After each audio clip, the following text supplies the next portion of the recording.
dont les Ndagroupen, ils ont dirigé la Shoah par balle. Notre force tient à notre rapidité et à notre brutalité. L'objectif de la guerre ne sera pas d'atteindre une ligne donnée, mais d'anéantir physiquement l'adversaire. C'est pourquoi j'ai disposé, pour l'instant seulement à l'Est, mes unités à tête de mort.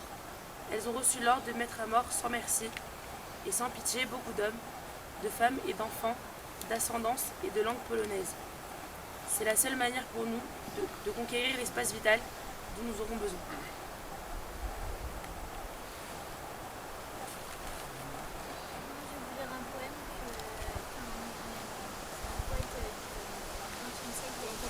Ah, bon, je parle plus fort. Un poème écrit une trentaine d'années après la Shoah. Il s'était juré depuis des années entières.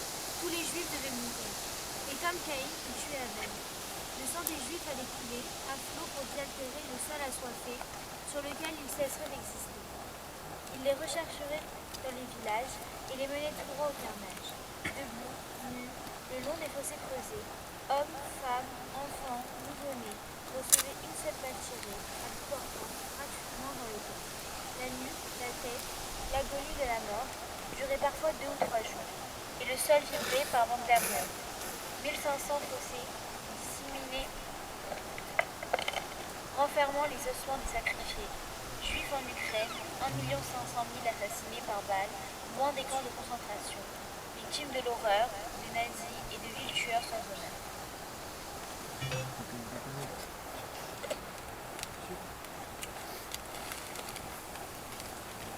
Située à quelques kilomètres seulement du village de Tikosin, la forêt de Loporova fut l'un des lieux des tueries de la Shoah par balle.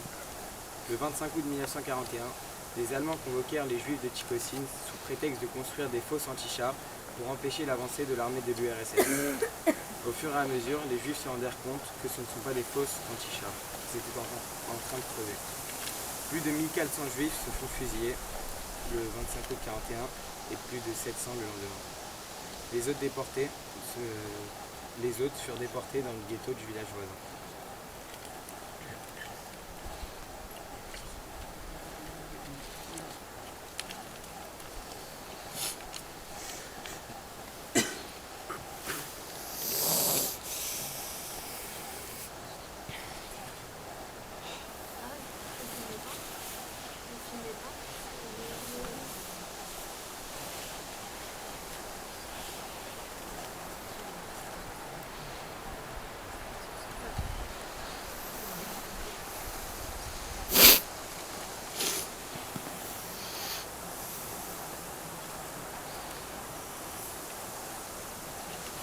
En 1941, un village nommé Tikosin, vieux de quelques centaines d'années, vit à travers une ambiance juive et chassidique, pleine de joie et de bonheur.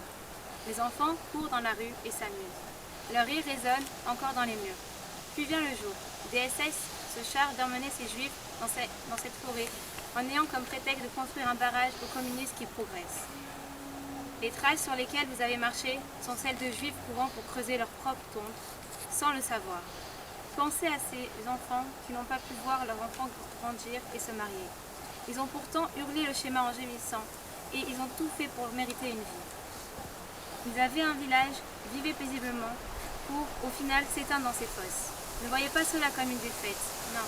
Mais si on nous a enlevé 6 millions de nos frères, sœurs, pères et mères, le simple fait que vous soyez tous présents ici montre notre victoire implacable.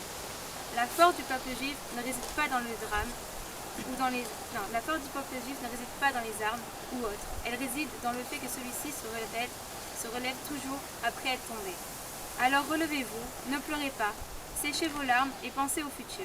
Votre vie est entre vos mains. Transmettez ce message d'espoir à vos enfants. Ce cri qui dure à travers des millénaires ne doit pas cesser. L'âme juive ne s'éteindra jamais. Faites vos mitzvot, enseignez à vos enfants.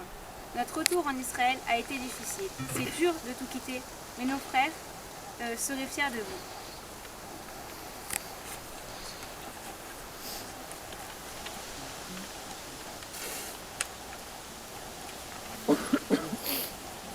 Alors là, on va faire passer des photos.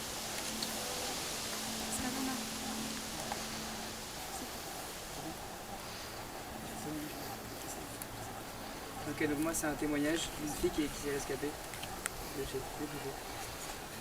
Pendant l'action du 24 octobre 1941, les Allemands entrèrent chez nous et nous ordonnèrent de les suivre. Notre famille, ainsi que tous les habitants de la maison, furent emmenés à la prison. On nous obligea à nous déshabiller, ne nous laissant que nos sous-vêtements. On nous frappa à coups de barre de fer. Le lendemain, on nous sépara des hommes et des enfants. On nous fit monter en voiture, déshabillés, et nous partîmes pour une destination inconnue, avec la promesse d'un travail. C'est ici que vous allez travailler, dit un SS en riant aux éclats, en arrivant devant les fosses. Les femmes qui s'y refusèrent se virent crever les yeux. Au début, tout le monde sanglotait et se lamentait, mais peu à peu on se calma. Les exécutions se déroulaient à 200 pas de là. De mes propres yeux, je vis mourir mon père. On l'assomma d'abord avec un pic, puis on le tira dessus. Ensanglanté, il tomba sur une montagne de cadavres. Notre tour arriva à la fin de la journée. On nous conduisit par groupe de 10 vers une immense fosse longue de 30 ou 40 mètres et profonde de 7 mètres. On nous ordonna de nous mettre en rang, de nous bander les yeux et les mains sur les hanches. Derrière moi se tenaient ma mère et ma sœur. Le SS cria feu. Ma sœur s'écria Seigneur. Je sentis qu'elle était tombée. Je tombai à côté d'elle et perdis connaissance.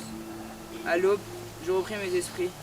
Au-dessus de moi étaient allongés des morts arrosés de chaux vives. Je reconnus ma sœur. Je réussis à m'extraire de toute cette lourde montagne de corps. Je trouvai un vieux manteau, le jetai sur mes épaules et retournai au ghetto. Les Allemands avaient voulu me tuer, mais Dieu en avait décidé autrement. Je suis une survivante, la preuve que les miracles existent.